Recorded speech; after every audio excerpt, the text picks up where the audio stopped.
নমস্কার বন্ধুরা, আজকে আমি বানাতে চলেছি সিমুই রান্না করব। সিমুই রান্না করার জন্য যে যে উপকরণ লাগবে, প্রথমেই আমার সিমুই লাগবে। ছোট সাইজের সিমুই নিয়েছি, এই প্যাকেটের সিমুই। এটা আমুল দুধ নিয়েছি, আর এটা নারকেল দুধ নিয়েছি, এটা হচ্ছে মাদার ডেয়ারি দুধ নিয়েছি। 3 রকম দুধ লাগবে আমার এই সিমুইটা রান্না করার জন্য।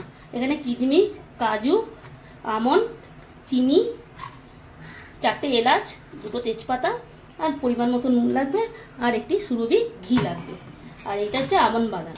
এবার আমি সিমুইটাকে একটু ভেজে নেব।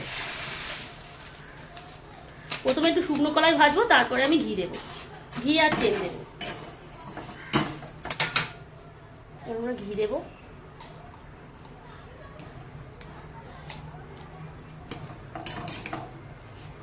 সুরভি ঘি দিলাম। সিমুইটাকে একটু লাল লাল করে ভেজে নেবো। সিমুইটা ভাজা হয়ে গেছে, আমি এবার দুধগুলো ফুটিয়ে নেব। একটুখানি তেল দেবো, 1 ফোঁটা। এই এলাচটা দেবো, সেন্টটা ভালো হবে তেলের উপরে দিলে।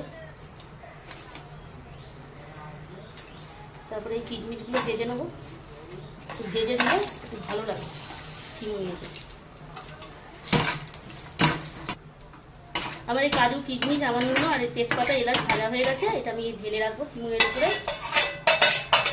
এবার আমি মাদার ডেয়ারি দুধটা দেবো।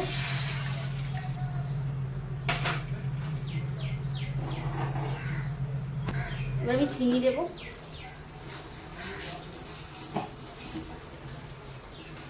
পরিমাণ মতন একটুখানি 1 চিমটা চিনি দিলাম, নুন দিলাম।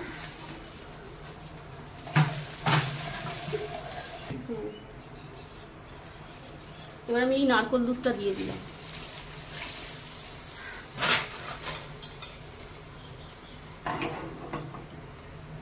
এবার এই যে মাদার ডেয়ারি দুধ আছে, এবারে আমুল দুধ আছে, এই আমুল দুধটা গোলা ছিল, ঘন করে গুলে রেখে দিয়েছি। এবার এই দুধটা দিয়ে দেবো। দুধটা এই গরম হয়ে গেছে, এবার বড় পাত্রই দেবো, কেন দুধটা একটু ফুটাতে হবে।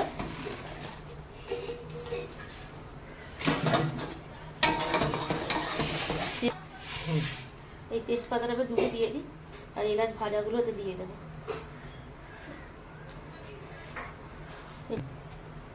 এবার এই সিমুইগুলো এগুলো সব দিয়ে দেবো। আমার দুধ ফুটে গেছে,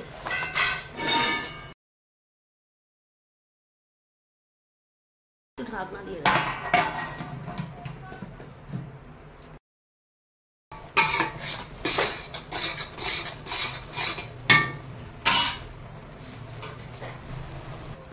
হ্যাঁ, এই আমার বন্ধুরা সিমুই রেডি হয়ে গেছে। খুব সেন্ট লাগছে, ঘি দিয়েছি উপরে নামাবার সময়।